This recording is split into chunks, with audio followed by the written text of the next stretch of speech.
जय ना सामने ମୁଁ ଆପଣମାନଙ୍କୁ ସ୍ୱାଗତ କରୁଛି ମୋ ୟୁଟ୍ୟୁବ୍ ଚ୍ୟାନେଲ୍ ସାଇ ଟ୍ୟୁଟୋରିଆଲ୍କୁ। ଆଜି ଆମେ ଗୋଟେ ଡାଉଟ୍ ବିଷୟରେ ଆଲୋଚନା କରିବା ବା ଡିସ୍କସନ୍ କରିବା, ଯେଉଁଟାକି ମୂଳ ଡାଉଟ୍। ପାଠ ପଢ଼ିବାକୁ କିପରି ଇଚ୍ଛା ହେବ, ଆମେ ସେଇଟାର ଫଣ୍ଡାମେଣ୍ଟାଲ୍ କ୍ଲିଅର୍ ହେବା ଏବଂ ଜାଣିବା କିପରି ପାଠ ପଢ଼ିବାରେ ମନ ଲାଗିବ। ତାପରେ ଆମେ ପାଠ ପଢ଼ାରେ ଏତେ ଏଫର୍ଟ ଦେବା ଯେ ଆମର ମାର୍କ 100ରୁ 100% ବି ଆସିବାର ଚାନ୍ସେସ୍ ବହୁତ ଅଧିକ ରହିଛି। ଭିଡ଼ିଓଟିକୁ ଶେଷ ପର୍ଯ୍ୟନ୍ତ ଦେଖିବ। ଶେଷ ପର୍ଯ୍ୟନ୍ତ ଯଦି ନ ଦେଖ ତେବେ କ'ଣ ହେବ ମୁଁ ଜାଣିନାହିଁ, କିନ୍ତୁ ଶେଷ ପର୍ଯ୍ୟନ୍ତ ଆପଣ ଯଦି ଦେଖନ୍ତି ତେବେ ମୁଁ ଗ୍ୟାରେଣ୍ଟି ଦେବି ଏ ଭିଡ଼ିଓରେ ଆପଣମାନେ କିଛି ଶିଖିବାକୁ ପାଇବେ। ତ ଚାଲନ୍ତୁ ଅଧିକ ସମୟ ବିଳମ୍ବ ନ କରି ଭିଡ଼ିଓଟିକୁ ଷ୍ଟାର୍ଟ କରିବା। ଫାର୍ଷ୍ଟ ଆମେ ଏଜୁକେସନ୍ ବିଷୟରେ ଜାଣିବା, ତାପରେ ପାଠ ପଢ଼ିବାକୁ ଇଚ୍ଛା କିପରି ହେବ ଜାଣିବା। ଫାର୍ଷ୍ଟ ଜାଣିବା ଏଜୁକେସନ୍ ଅର୍ଥାତ୍ ଶିକ୍ଷା।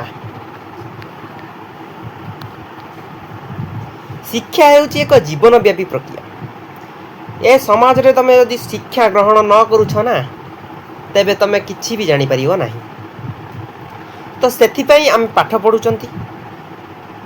ବହୁତ ଭଲ ଭାବରେ ପାଠ ପଢ଼ି କିଏ ଡକ୍ଟର ହେଉଛି, କିଏ ସାଇଣ୍ଟିଷ୍ଟ ହେଉଛି, ତାଙ୍କ ଲାଇନ୍ରେ ସେ ଆଗେଇ ଯାଉଛନ୍ତି। ଆମେ ବି ପାଠ ପଢ଼ି ଆଗେଇ ଯିବା। ତ ଶିକ୍ଷା ଏକ ଜୀବନବ୍ୟାପୀ ପ୍ରକ୍ରିୟା, ଯେଉଁଟାକି ଆମେ ଗୋଟେ ବିଲେଇ ଠାରୁ ବି କିଛି ଶିକ୍ଷା ଗ୍ରହଣ କରିଥାନ୍ତି ଏବଂ କିଛି ଗୋଟେ ପିମ୍ପୁଡ଼ି ଠାରୁ ବି ଆମେ ଶିକ୍ଷା ଗ୍ରହଣ କରିଥାନ୍ତି। କିନ୍ତୁ ଆମେ ଯେଉଁ ଚାରି କାନ୍ଥ ଭିତରେ ବସି ବିଦ୍ୟାଳୟକୁ ଯାଇ ପାଠ ପଢ଼ୁଛନ୍ତି, ତାଦ୍ୱାରା ଆମର ସାର୍ଟିଫିକେଟ୍ ଅର୍ଜନ ହେଉଛି, ଜ୍ଞାନ ମଧ୍ୟ ବହୁତ ବଢ଼ୁଛି। ଏହି ଶିକ୍ଷାକୁ ଆମେ ଔପଚାରିକ ଶିକ୍ଷା ମଧ୍ୟ କହିପାରିବା। ସାର୍ଟିଫିକେଟ୍ ସେଇ ଭାବୁଛ କି ସାର୍ଟିଫିକେଟ୍ ଖଣ୍ଡକ କିଛି କାମରେ ନୁହେଁ, ଆଉ କାଗଜ କଲମ ତୁମର ଲାଇଫ୍ ଡିସ୍କସନ୍ ବା ଲାଇଫ୍ ନିର୍ଣ୍ଣୟ କରିପାରିବନି ଭାଗ୍ୟ। କିନ୍ତୁ ତୁମେ ଯଦି ଏଇଆ ଭାବୁଥିବ ତାହେଲେ ଏଇଟା ଭୁଲ, କାରଣ ସେଇ କାଗଜ କଲମ ଖଣ୍ଡିଏ ହିଁ ତୁମର ଜୀବନ ନିର୍ଦ୍ଧାରିତ କରିବ। ସେଇ କାଗଜ କଲମରେ ଏକ୍ଜାମ୍ ଦେଇ ବହୁତ ପିଲା ବହୁତ ଜିନିଷ ହେଇଯାଇଛନ୍ତି। କିଏ ଡକ୍ଟର ହେଇଛି, କିଏ ସାଇଣ୍ଟିଷ୍ଟ ହେଇଛି, କିଏ ଟିଚର ହେଇଛି, ଏକ୍ସେଟ୍ରା ଇଟିସି। ବହୁତ ପିଲା ବହୁତ ଜିନିଷ ହେଇଯାଇଛନ୍ତି। ତ ତୁମେ ଯଦି ଏବେଠୁ ପାଠପଢ଼ା ଷ୍ଟାର୍ଟ କରୁଛ ନା, ତାହେଲେ ବହୁତ ହି ଭଲ ରେଜଲ୍ଟ କରିବ। ଆଉ ମୁଁ ଫାର୍ଷ୍ଟ ଏଫର୍ଟ ଦେଇକି କଥା କହିବି 10th କ୍ଲାସ୍ ପିଲାଙ୍କ ପାଇଁ, ଯାହାର କି ଏକ୍ଜାମ୍ ଆଉ ମାତ୍ର 5ରୁ 6 ମାସ, ମତଲବ 5 ମନ୍ଥରୁ 6 ମନ୍ଥ ଭିତରେ ଅଛି। ଆଉ ସିଏ ଯଦି ଏବେ ନ ପଢ଼ୁଛନ୍ତି ତାହେଲେ ଆଗକୁ ପଢ଼ିଲେ ମାର୍କ ବହୁତ କମ୍ ଆସିବ। ଆଉ ଯଦି ବି ତୁମେ ସେମିତି କିଛି ଭଲ ଭାବରେ ଏଫର୍ଟ ଦେଇକି ନ ପଢ଼ୁଛ, ତେବେ ତୁମ ରେଜଲ୍ଟ ଖରାପ ହେବ ଏବଂ ଏଇ ମେଟ୍ରିକ୍ ରେଜଲ୍ଟ ହିଁ ତୁମର ପ୍ରଥମ ପାହାଚ ବୋଲି ତୁମେ ବୁଝି ନେଇପାର। ଆଉ ଯଦି ଏଇ ପାହାଚକୁ ତୁମେ ଉତ୍ତୀର୍ଣ୍ଣ ନ ହେଉଛ, ତେବେ ତୁମେ +2 କରିପାରିବ ନାହିଁ, +3 କରିପାରିବ ନାହିଁ, ତାପରେ ଯାହା ତୁମେ କରିବାକୁ ଚାହୁଁଛ କରିପାରିବ ନାହିଁ ତୁମର। ଆଉ ଗୋଟେ କଥା ହେଲା, ଫାର୍ଷ୍ଟ କଥା ହେଲା ତୁମେ ପାଠ ପଢ଼ୁଛ, ପାଠ ପଢ଼ିବାରେ ଗୋଟିଏ ରଖିବାର ଅଛି ଏମ୍ ନ ରଖିଲେ କିଛି ବି ଜାଣିପାରିବ ନାହିଁ, କିଛି ବି ପାଠ ପଢ଼ିତେ ଇଚ୍ଛା ହେବ ନାହିଁ। ତୁମର ଗୋଟେ ଗୋଲ୍ ଏମ୍ ରଖିବ, ତାକୁ କେଉଁ ବାଟରେ ଆମେ ସହଜ ଉପାୟରେ ଯାଇପାରିବା ସେଟାକୁ ତୁମେ ଲକ୍ଷ୍ୟ କରିବ। ଯେଉଁଟାକି +2 ପରେ ତୁମର ରହୁଛି, ଯେଉଁଟାକି ମେଟ୍ରିକ୍ ପରେ ତୁମର ରହୁଛି +2। +2ରେ ରହୁଛି 3ଟା ଷ୍ଟ୍ରିମ୍, ଆର୍ଟ୍ସ, କମର୍ସ, ସାଇନ୍ସ। ତୁମେ ଯଦି ବିଜନେସ୍ ଲାଇନ୍ରେ ଯିବାକୁ ଚାହୁଁଛ, ତେବେ ତୁମେ କମର୍ସ ଲାଇନ୍ରେ ଏଫର୍ଟ ଦେବା ଭଲ। ଆଉ ଯଦି ଡକ୍ଟର ଲାଇନ୍ରେ ଯିବାକୁ ଚାହୁଁଛ, ତେବେ ତୁମେ ସାଇନ୍ସକୁ ପଢ଼ିବା ଭଲ। ଆଉ ଯଦି ଟିଚର, ଲେକ୍ଚର ଗୁଡ଼ିକ କରିବାକୁ ଚାହୁଁଛ, ତାହେଲେ ତୁମେ ଆର୍ଟ୍ସ ଲାଇନ୍ରେ ଏଫର୍ଟ ଦେବାଟା ସବୁଠୁ ବେଷ୍ଟ ବୋଲି ମୁଁ କହିବି। ତ ଯଦି ତୁମେ ଏଇ କଥାକୁ ଭାବିକି ତୁମର ଏମ୍କୁ, ତୁମର ଗୋଲ୍କୁ ଭାବିକି ପାଠ ପଢ଼ୁଛ ନା, ନିଶ୍ଚିତ ଭାବରେ ତୁମର ପାଠପଢ଼ାରେ ମନ ହେବ। ଆଉ ଏକ୍ଜାମ୍ ପ୍ରିପାରେସନ୍ ବହୁତ ଭଲ ହେବା ଦରକାର। ମୁଁ ଯେଉଁଟାକି ଏବେ ବୁଝେଇବି कि तुम्हें कह कि मसे 2 मास आम पढ़ी बहुत भल रेजल्ट कर 90% मार्क आनीपर किंतु मु कहबी कि सेटा संपूर्ण भाव में भूल कारण बहुत कम पिला जी कि फुल एफर्ट दे कि मसे 2 मास भितर कौन कर ना पाठ पढ़ी 90% मार्क नुहे 60-70 आनु मो जानी हिसाब गोटे कथा है तुम लंग जंप कथा यदि आम चिंता करवा मन को आनिबा मो मुंड को आनिबा तबे एइटा गोटे रोहुची एवं किछि दूरतार एइटी सॉरी एठी गो पिला रहिबा पे एठी जगहटा रोहुची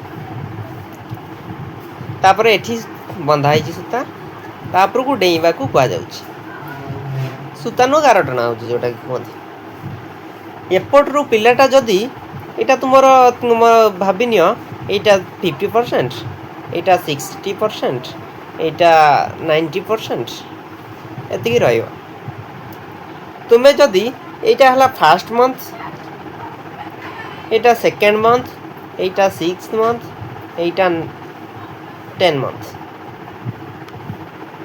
तुम्हें यदि यही फास्ट मंथ कतरू बा यही दूरतारू दौड़ी की जाऊच ताहने तुम्हें फुल एफर्ट देकी एठी जाइकी तुम्हें पड़ी बा दौड़ी की जे कौन कर परियो ना डिया मारी परियो किंतु यदि सेकंड मंथ कतरू एफर्ट दउच तबे निहाती भाव में कमिबो 89 पॉइंट हम आ यदि तुम्हें एई भलिया 5 मंथ की 6 मंथ कत की जाऊच ताने निहाती भाव में तुमर कमी की 70% भलिया रहइबो तापर यदि तुम 10% कत की जाऊच 50% भी रहिबा कष्ट आउ यदि तुम 12th मंथ फाइनल को जाऊच सेठी एग्जाम पूर्व दिन बही देखी पढ़ी दउच मन रख दउच सेटा तुमे 30% रहिबो कि नहीं ग्यारंटी देई हो नहीं तो एइटारु चिंता कर कि तुमे मूलरू पढ़िबो कि लेट रे पढ़िबो आ गोटे कथा चिंता कर कि एबे कोनोसी टाइम बर्बाद हेई नै बा कोनोसी टाइम जाई नहीं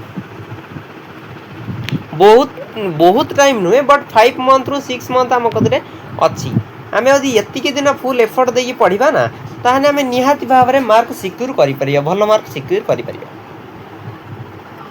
तो यही कथा को भाविकी तुम एम कथा को भाविकी तुम घर लोक कथा को भाविकी जदि तुम पाठ पढ़ारे बसुच ताहले तुम आगरे कौन डिस्ट्राक्शन है नहीं पाठ पढ़ारे मन लगे आउ गोटे पॉइंट है से तुमर मोबाइल जदि रोची मोबाइल देखिबार इच्छा हो तो मु कहिबी 10th क्लास टाइम रे मोबाइल टोटाली देखाओ नहीं टोटाल न देखीटा भल आउ जदि तुमर किछि रोहुची ऑनलाइन क्लासेस तो केवल से ऑनलाइन क्लासेस को ही कर आउ तुम फ्री टाइम रे तुम पाठ पढ़ आउ तुम माइंड फ्रेश पई परिवेश को बुल बा परिवेश रे बुल एइटा को नै कि जने शिक्षाविद कहितले रूसो नामक जने शिक्षाविद कहितले कौन ना आमर शिक्षकंकर कौनसी आवश्यकता नहीं परिवेश हेउची आमर शिक्षक पिला को परिवेश रे छाड़ी दवाटा ही सेटा हला शिक्षा परिवेश रे सी जहाँ निज अंतः दृष्टि रे शिक्षा प्राप्त करिवे ताहा ही शिक्षा कौनसी शिक्षक बाध्यबाधकता पाठ पढ़ले ताहा शिक्षा बोली ग्रहण करा जाए नहीं तो तुमे एई भली भाबिकी एवं सबु कथा को मन रखिकी एवं एया भाव जे पाठ न पढ़िले किछि भी करि परिबो नाही जीवन नो जॉब पाठ न पढ़िले नो जॉब कोनोसी जॉब ना आ तुमे सेई दिन मजूरिया मूल्या ही काम करी तुम पिता माता परिश्रम को टिके तो भाव पिला माने यदि पाठ न पढ़ तो से मन कौन हम से माने पाठ पढ़ाऊँ तुम टंका खर्च कर किंतु तुम्हें माने यदि न पढ़ुच तेबे से माने कष्ट करी तांका कष्टर कौन मूल्य रहिबो नहीं से कहूँ भल भाव में पढ़ एबे भी समय अच्छी पाठ पढ़िले एबे भी सब कार्य संभव एवरीथिंग इज पॉसिबल ठीक अच्छे जदि वीडियोटी भल लगी अन्य मानक सह शेयर करियो वीडियोटी को लाइक करियो चैनल टी को सब्सक्राइब करियो एभली मोटिवेशन वीडियो पाइबा चैनल टी को सब्सक्राइब करी रख मु रहिली नमस्कार जय जगन्नाथ वंदे उत्कल जननी।